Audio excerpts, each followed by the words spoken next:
दोस्तों इस हफ्ते मैंने थिएटर जाकर कांतारा फिल्म देखा है and it was an amazing experience for me. तो आज की वीडियो में हम ना सिर्फ फिल्म की कहानी को शॉर्ट में जानेंगे बल्कि मैं आपको भूता कोला और कंबला से जुड़ी बातें भी बताऊंगा। अब वीडियो शुरू करने से पहले एज यूजुअल मैं आपको याद दिला दूं कि अगर आपको ये वीडियो पसंद आती है तो इसे लाइक और शेयर जरूर कीजिएगा, साथ ही चैनल को सब्सक्राइब भी कीजिएगा। So now with that said let's roll the intro.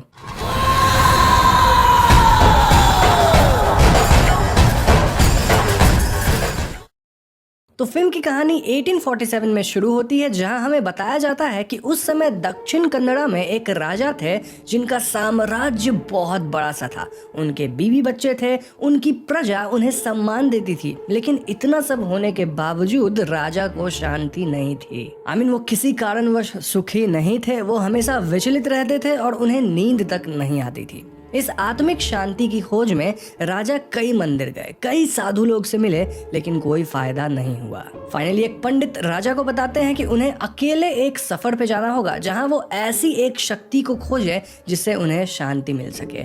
ऐसे में राजा अकेले सफर पे निकलते हैं, लेकिन किसी भी मंदिर या गुरु के पास उन्हें शांति नहीं मिलती। इसीलिए फाइनली वो जंगलों में जाते हैं और एक दिन उन्हें वहां गग्गरा की आवाज सुनाई देती है। राजा इस आवाज से डरते नहीं, बल्कि उन्हें लगता है कि ये आवाज प्यार से उन्हें पुकार रही है। वो उसके पीछे पीछे जाते हैं और वहां उन्हें एक पत्थर दिखता है जिसके सामने राजा अपना वेपन सरेंडर करते हैं। इस क्षण में राजा को आत्मिक शांति मिल जाती है और वो इस पत्थर को अपने साथ ले जाना चाहते हैं। लेकिन तभी गांव के लोग वहां आते हैं और वो राजा से कहते हैं कि आपको जो चाहिए वो ले जाइए, लेकिन आप हमारे दैवा पंजुरली को नहीं ले जा सकते। तभी अचानक गांव वालों में से एक इंसान के अंदर दैवा खुद आ जाते हैं और वो राजा से कहते हैं कि अगर तुम मुझे अपने साथ ले जाओगे तो इन गांव वालों की रक्षा कौन करेगा। तो अगर तुम चाहते हो कि मैं तुम्हारे साथ आऊं तो तुम्हें गांव वालों को वहां तक जमीन देना होगा जहां तक मेरी चीख सुनाई दे। बदले में मैं तुम्हारे साथ आऊंगा जिससे तुम्हारी आत्मिक शांति बरकरार रहेगी थ्रू आउट द जनरेशंस, और मेरे साथ गुलिगा भी आएंगे। लेकिन ध्यान रखना, अगर तुम कुछ गलती करते हो तो मैं तो शायद तुम्हें माफ कर दूं, लेकिन गुलिगा तुम्हें माफ नहीं करेगा। ये सब सुनकर राजा मान जाते हैं और वो दैवा को अपने साथ लेकर स्थापित कर देते हैं। वहीं गांव वालों को काफी सारा जमीन मिल जाता है। तब से राजा एक सुखी और संपन्न जीवन जीते हैं और यहाँ से कहानी 1970s में आती है। अब इससे पहले मैं आपको कहानी आगे बताऊं, आपके लिए कर्नाटका के कोस्टल रीजन के कल्चर को थोड़ा बहुत जानना जरूरी है। यहाँ मैं डिटेल में नहीं बताऊंगा क्योंकि इस पे एक सेपरेट लंबी वीडियो लगेगी, लेकिन फॉर नाउ आप बेसिक्स जान लीजिए। तो उडुपी मैंगलोर साइड के लोग, जिनका मदर टंग अक्सर तुलु होता है, वो लोग दैवा में मानते हैं। दैवा एक सुपरनैचुरल स्पिरिट की तरह है जो कि वहाँ के लोगों की रक्षा करते हैं और उन्हें पूजने के लिए भूतस्थाना होता है। कहा जाता है कि लोगों को ठीक ढंग से रेस्पेक्ट देते हुए दैवा को पूजना होता है, क्योंकि अगर उन्हें किसी तरह से भी ठेस पहुंचाया गया तो उसका अंजाम बहुत बुरा हो सकता है। अब इसी कल्चर का पार्ट है भूता कोला, जिसमें परफॉर्मर या फिर नर्तक हम बोल सकते हैं, वो तैयार होकर परफॉर्म करता है और इस नृत्य के दौरान दैवा उसे पजेस करते हैं। ये परफॉर्मर यूजुअली एक ही फैमिली से होते हैं जो कि पीढ़ी दर पीढ़ी ऐसा करते आए हैं और इसके दौरान दैवा लोगों को ब्लेस करते हैं। कुछ केसेस में भूता कोला के दौरान ही दैवा लोगों के पर्सनल डिस्प्यूट्स या विलेज डिस्प्यूट्स को भी सॉल्व करते हैं। अब तुलुनाडु में लोग कई दैवा को मानते हैं और हर एक दैवा की अपनी एक कहानी होती है। फॉर एग्जाम्पल पंजुरली, गुलिगा, कलकुड़ा इत्यादि। फिल्म के इनिशियल सीन में भी गांव वाले में से एक आदमी जिसे दैवा पजेस किए थे, वो एक जनरेशनल परफॉर्मर रहा होगा और दैवा उसके थ्रू ही लोगों से बातें करते आ रहे होंगे। ये कस्टम आज के दिन भी फॉलो किया जाता है और इसकी कुछ ऐसी अमेजिंग रियल स्टोरीज है जो आप सुनेंगे तो आपको भरोसा नहीं होगा। एनीवेज, अब जबकि आपको कोस्टल एरिया के कल्चर के बारे में थोड़ी बहुत जानकारी हो गई है, आप फिल्म की कहानी को आगे ठीक ढंग से समझ पाएंगे। 1970s में उसी गांव में एक भूता कोला हो रहा था जहां शिवा नामक बच्चे के पिता परफॉर्म कर रहे होते हैं। कोला के दौरान हम देखते हैं कि उस राजा का वंश, यानी उनके बेटे का बेटा या ऐसा ही कोई जनरेशन वाला होगा, वो गांव वाले से जमीन वापस लेने के फिराक में होता है। वो कहता है कि वो कोर्ट जाकर सारा जमीन अपने नाम करा लेगा और इस पॉइंट पे परफॉर्मर के अंदर दैवा आते हैं और वो कहते हैं कि तुम्हारे वंश के शांति के लिए ये जमीन गाँव वालों को मिला था, तो अगर तुम्हें जमीन चाहिए तो मिल जाएगा, लेकिन तुम्हारी शांति भी खत्म हो जाएगी। अब ये सब सुनने के बाद वो इंसान दैवा को ना तो मान रहा था, मोरओवर वो ये तक कह देता है कि ये बातें दैवा बोल रहे हैं या फिर परफॉर्मर बोल रहे हैं। इस पॉइंट पे दैवा क्रोधित हो जाते हैं और वो कहते हैं कि तुम्हारा फैसला तो कोर्ट के सीढ़ियों पे ही हो जाएगा, और रही बात कि मैं दैवा हूँ या परफॉर्मर, तो अगर आज के बाद मैं तुम्हें कभी दिख गया तो समझना मैं परफॉर्मर, वरना दैवा। ऐसा कहकर शिवा के पिता मशाल लेकर जंगल में दौड़ जाते हैं और वो एकदम से गायब हो जाते हैं। इस दिन के बाद शिवा के पिता को कोई नहीं देखा। और रही बात उस राजा के वंश की, तो वो इंसान सच में कोर्ट की सीढ़ियों पे खून की उल्टी करके मारा जाता है। अब यहाँ से कहानी 1990s में आती है, जहाँ शिवा अब बड़ा हो चुका है और हम उसे कंबड़ा में पार्टिसिपेट करते देखते हैं। अब जिन्हें कंबड़ा नहीं पता उन्हें मैं शॉर्ट में बता दूं कि ये बफेलो रेस है, जिसमें बफेलो ओनर भी उनके साथ राइड करते हैं और शॉर्टेस्ट टाइम में जो भी एक डिफाइंड डिस्टेंस को कवर करेगा वो विनर होगा। तो इस रेस में शिवा काफी तेज भागता है और जीतना भी उसे ही चाहिए था, लेकिन बेईमानी करके वहां के लैंडलॉर्ड के बफेलो को जिता दिया जाता है, जिस वजह से शिवा लैंडलॉर्ड के लोगों से भिड़ जाता है। अंततः लैंडलॉर्ड शिवा को ही मेडल और पुरस्कार देते हैं और वो अपने आदमियों पर ऐसी बेईमानी करने के लिए गुस्सा भी करते हैं। अब इस पॉइंट पे मैं आपको फिल्म के कुछ कैरेक्टर्स के बारे में बता देता हूँ ताकि आगे आपको चीजें आसानी से समझ में आ जाए। तो सबसे पहले तो शिवा है, जिसके पिता भूताकोला के वक्त 20 साल पहले गायब हुए थे। यानी कि शिवा की जो फैमिली है वही जनरेशन से इस ट्रेडिशन को कैरी करती आ रही है। नाउ ट्रेडिशन के हिसाब से शिवा को ही भूताकोला परफॉर्म करना चाहिए था, मतलब उसको कंटिन्यू रखना चाहिए था, लेकिन वो एकदम पियक्कर और निकम्मा टाइप का हो गया था, इसीलिए उसका भाई गुरुआ परफॉर्म करता था। इन दोनों की माँ भी थी जो कि हमेशा शिवा और उसके दोस्तों पे गुस्सा करती रहती थी। Coming to Shiva's friend, well ये लोग थे रामपा, बुल्ला, लच्चू, नारू इत्यादि। शिवा की लव इंटरेस्ट है लीला और गांव में फॉरेस्ट को प्रोटेक्ट करने के लिए जिन्हें अपॉइंट किया गया है उनका नाम था इंस्पेक्टर मुरली। अब जिस लैंडलॉर्ड के बारे में हमने अभी भी बात किया है वो राजा के ही वंश का है। ऑल्दो ये लैंडलॉर्ड अभी तक तो सही लग रहा था और उसके साथ सुधाकर नाम का बंदा रहता है जिससे कंबला के वक्त शिवा भिड़ गया था। तो कहानी में हम आगे जान पाते हैं कि शिवा और उसके दोस्त लैंडलॉर्ड का छोटा मोटा काम कर देते थे, चाहे वो लीगल हो या इलीगल। फॉर एग्जाम्पल किसी जंगली सुअर को मार देना, शिकार करना, वुड वगैरह काटना इत्यादि। और ऐसे में लैंडलॉर्ड इन्हें कुछ पैसे दे देता था या फिर दारू वगैरह पिला देता था। लाइफ सही चल रही थी, लेकिन ये नया इंस्पेक्टर मुरली इनके नाक में दम करने लग गया था। वो लोकल्स को पेड़ वगैरह काटने से रोकने लगा था, उनके कल्चरल बिलीफ्स को नहीं मान रहा था और शिवा और गैंग को शिकार करते हुए वो पकड़ना भी चाहता था। ऐसे में शिवा का सामना 1-2 बार इंस्पेक्टर से हो जाता है और इनके बीच काफी झगड़ा वगैरह भी होता है और हम समझ पाते हैं कि ये दोनों एक दूसरे के दुश्मन बन चुके हैं। बेसिकली कहा जाए तो इनके बीच थोड़ी तनाव बढ़ जाती है और सब कुछ प्रॉब्लमेटिक तब हो जाता है जब इंस्पेक्टर इस पूरे एरिया को रिजर्व्ड फॉरेस्ट घोषित करने पे तुल जाता है। इस सब के दौरान हम देखते हैं कि शिवा को बार बार अपने पिता के गायब होने वाले दृश्य सपने में आता था और एक बार तो उसे जंगल में एक जंगली सुअर दिखता है जो कि गग्गरा और ऐसे ही आभूषण पहने थे, व्हिच मीन कि वो कोई नॉर्मल सुअर नहीं था। इन सब के अलावा शिवा को कई बार अपने सपने में दैवा भी दिखते थे। खैर कुछ दिन बाद लीला गांव में वापस आती है और हमें पता चलता है कि वो पुलिस ट्रेनिंग वगैरह लेकर आई है। शिवा और लीला के बीच नजदीकियां बढ़ जाती है और शिवा लैंडलॉर्ड से बात करके लीला को पुलिस की नौकरी लगवा देता है। अब नौकरी के पहले दिन ही इंस्पेक्टर गवर्नमेंट आदेश पे फॉरेस्ट एरिया को नापने गांव में आता है और वो इंक्रोचमेंट भी रिपोर्ट करने वाला था। यानी कि जिसके इसके घर इलीगल तरीके से या फिर इलीगल एरिया में बनाए गए थे अकॉर्डिंग टू गवर्नमेंट, उन सब की रिपोर्ट वो सरकार को देता।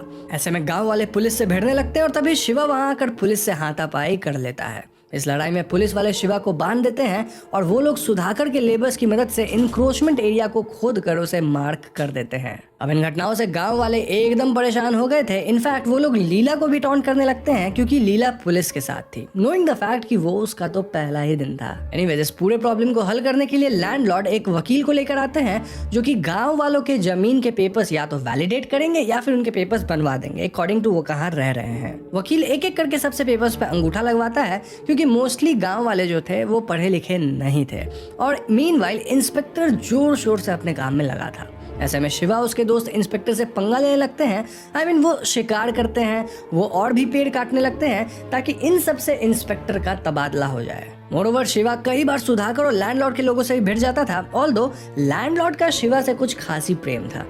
अपने एक्स्ट्रा मैरिटल अफेयर्स के वक्त वो शिवा को एज ए गार्ड ले जाता था और इन जनरल लैंडलॉर्ड शिवा के प्रति काफी अच्छा बिहेव करता था, लाइक उसे पैसे देना, दारू पिलाना इत्यादि। तो एक रात शिवा और उसके दोस्त किसी बड़े से पेड़ को छुपकर काट रहे थे जब सुधाकर पुलिस को इनकी लोकेशन बता देता है। पुलिस फौरन वहां पहुंचती है और हड़बड़ी में वो बड़ा सा पेड़ पुलिस के गाड़ी पे गिर जाता है जिससे जीप में बैठे सभी लोग घायल हो जाते हैं। इस घटना के बाद शिवा पे अटेम्प्ट टू मर्डर का चार्ज लग गया था और ऐसे में वो अपने दोस्तों के साथ जंगल में छिपकर रहने लगता है। पुलिस शिवा और उसके दोस्तों को हर जगह ढूंढ रही थी और इसीलिए शिवा को छुप छुप कर गाँव में आना पड़ता था। ऐसे ही एक बार शिवा जब लीला से मिलने आता है तो वो पकड़ा जाता है और ऐसे में उससे और उसके साथियों को जेल भेज दिया जाता है। अब उस रात गुरुआ एकदम से उठकर लैंडलॉर्ड को फोन करके सब कुछ ठीक करने को कहता है एंड लैंडलॉर्ड कहता है कि वो सब कुछ ठीक कर देगा, लेकिन आने वाले समय में चीजें बद से बदतर ही हो रही थी। शिवा और उसके दोस्त जेल में ही थे और पुलिस अब भी पूरे एरिया को रिजर्व फॉरेस्ट घोषित करने पे तुली थी। तो एक दिन लैंडलॉर्ड अपने जीप में कहीं जा रहा होता है जब रास्ते में उसे गुरुवा दिखता है। लैंडलॉर्ड गुरुवा को अपने जीप में बिठा लेता है और वो एक जगह पे ले जाकर गुरुवा से कहता है कि कैसे ये पूरा जमीन उसका है और अगर गुरुवा चाहे तो वो उसे 5 एकड़ जमीन दे देगा। बदले में गुरुवा को अपने परफॉर्मेंस के समय बस ये बोल देना है कि गांव वाले सारा जमीन लैंडलॉर्ड को लौटा दे। जी हाँ दोस्तों, यहाँ हमें लैंडलॉर्ड का असली खेल समझ में आता है और गुरुवा ऐसा करने से मना कर देता है। गुरुवा कहता है कि दैवा कभी ऐसा होने नहीं देंगे और ये सुनकर लैंडलॉर्ड गुरुवा को ही मार डालता है। फिर वो सुधाकर की मदद से गुरुवा के लाश को गाँव में ठीक वहीं छोड़ देता है जहाँ भूता कोला हुआ करता था। गांव वाले गुरुवा को मृत पाकर बहुत परेशान होते हैं और अगले दिन लैंडलॉर्ड इनके पास आकर सांत्वना जताने लगता है एज इफ उसे पता ही नहीं कि गुरुवा को कौन मारा है। दूसरी तरफ इंस्पेक्टर को पता चलता है कि लैंडलॉर्ड ने अपने वकील के मदद से इन गांव वालों से पूरा जमीन अपने नाम करवा लिया है और अब लीगली सब कुछ लैंडलॉर्ड का हो चुका है। गांव वाले पढ़े लिखे नहीं थे और इसी बात का फायदा उठाकर लैंडलॉर्ड इनके जमीन को लीगली हड़प चुका था। ऐसे में इंस्पेक्टर डिसाइड्स कि वो गांव वालों की मदद करेगा और इस पॉइंट पे हम समझ पाते हैं कि इंस्पेक्टर कोई बुरा आदमी नहीं था, बल्कि वो बस फॉरेस्ट को बचाना चाहता था, चाहे उसके लिए उसे किसी से भी भिड़ना पड़े। एनीवेज, इसके बाद गांव वाले गुरुवा की मौत की खबर जेल में शिवा तक पहुंचाते हैं और ये बात पता लगते शिवा एकदम टूट जाता है। यहाँ मैं आपको बता दूं कि जिस दिन गुरुवा को मारा गया था उसी रात शिवा को एक सपना आया था जिसमें गुरुवा दैवा के रूप में उसके सामने रो रहा था। Moreover throughout the movie Shiva को हमेशा दैवा के सपने आते थे। खैर, coming back to story, landlord को पता लगता है कि इंस्पेक्टर शायद उसके काम में टांग अड़ाए, इसीलिए वो शिवा को जेल से छुड़ाकर उसे ये कह देता है कि गुरुवा को इंस्पेक्टर ने मारा है। ये सुनते शिवा तुरंत लोहार के पास जाकर अपनी तलवार को शार्प करने लगता है ताकि वो इंस्पेक्टर को मार डाले। लेकिन यहाँ लोहार शिवा को बताता है कि जिस दिन गुरुवा मारा गया था उस दिन उसने गुरुवा को जीप में लैंडलॉर्ड के साथ देखा था और वापस आते वक्त लैंडलॉर्ड अकेला था, यानी कि गुरुवा को लैंडलॉर्ड ने मारा है। शिवा इस टाइम पे नशे की हालत में था, लेकिन वो भी ये बात समझने लग जाता है और इस बात की कंफर्मेशन तब मिल जाती है जब लैंडलॉर्ड के आदमी शिवा को भी मारने की कोशिश करते हैं, इंक्लूडिंग सुधाकर। इस लड़ाई में शिवा उन पे भारी पड़ता है और लड़ाई के बाद वो लैंडलॉर्ड को उसके ही घर में जाकर धमकाता है। इसके बाद शिवा गाँव की तरफ अपने बाइक पे बढ़ता है जब रास्ते में उसे दैवा दिखते हैं जिससे शिवा का एक्सीडेंट होता है। शिवा एक मशाल लेकर जंगल में जाता है जहाँ उसे फिर से वही गहनों वाला सुअर दिखता है और उसका पीछा करते हुए शिवा ठीक उस जगह पे पहुंचता है जहां उसके पिता गायब हुए थे। यहाँ शिवा को दैवा की आवाज सुनाई देती है जो कि उसका मार्गदर्शन करते हैं। ये सब के बाद शिवा गांव पहुंचता है जहां वो एकदम शांत सा दिख रहा था और वो गांव वालों को बता देता है कि गुरुवा को लैंडलॉर्ड ने मारा है। वहाँ इंस्पेक्टर भी होता है जो गांव वालों को समझाता है कि अगर इस जमीन को रिजर्व फॉरेस्ट करार दिया जाए तो ये लैंडलॉर्ड का भी नहीं हो पाएगा। उसके बाद कोर्ट में अर्जी देकर गांव वाले यहाँ रह सकते हैं, यानी कि भले ही ये जमीन उनका नहीं होगा लेकिन वो यहाँ रह पाएंगे एंड मोस्टली लैंडलॉर्ड का इस पे कोई हक नहीं होगा। दूसरी तरफ लैंडलॉर्ड डिसाइड्स कि वो अपने आदमियों की मदद से पूरे गांव को ही खत्म कर देगा और इसीलिए वो कई लोगों के साथ यहाँ आकर गांव वालों पे हमला कर देता है। जवाब में गांव वाले भी लड़ते हैं और गांव वालों के साथ सिर्फ शिवा ही नहीं बल्कि इंस्पेक्टर भी था। यहाँ काफी घमासान लड़ाई होती है जिसमें दोनों साइड्स के कई लोग मारे जाते हैं और इविल लैंडलॉर्ड ये सब एंजॉय कर रहा था।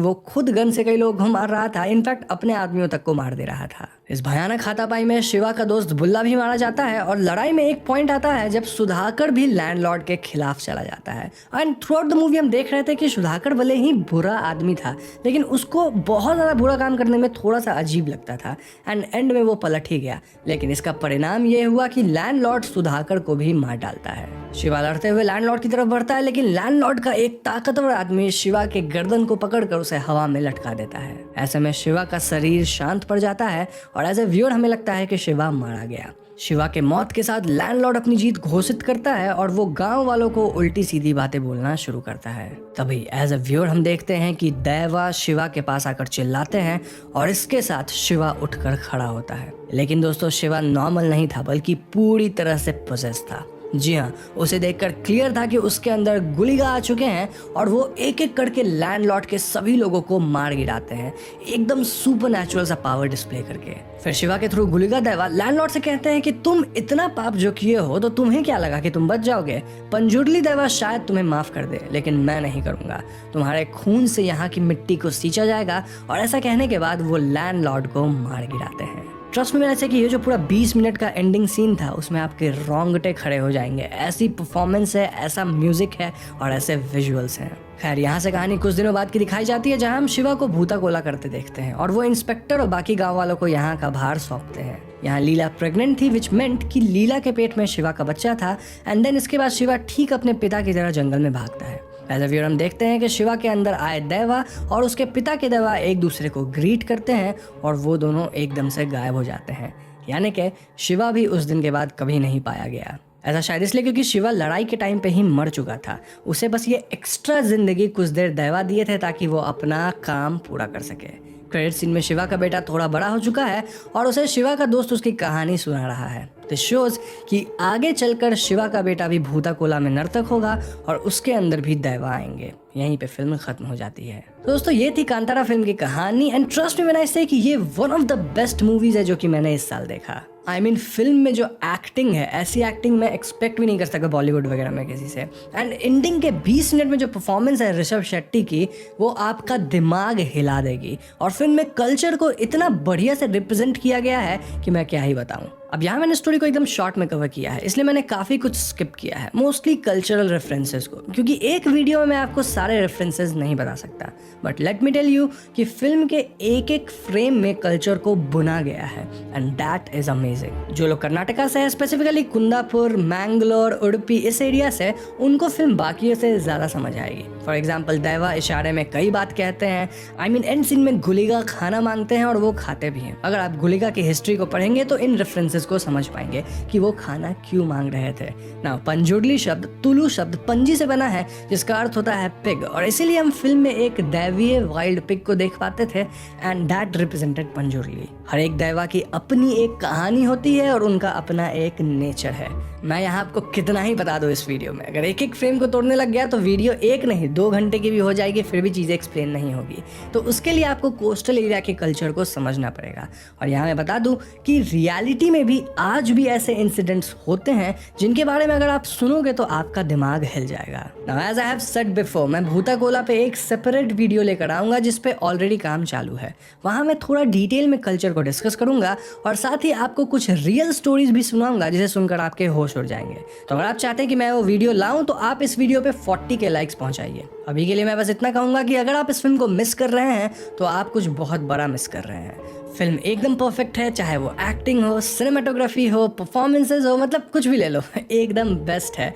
और अगर आपके आसपास ये थिएटर में प्ले हो रही है तो सबटाइटल के साथ भी ज़रूर देखिएगा इसे। तो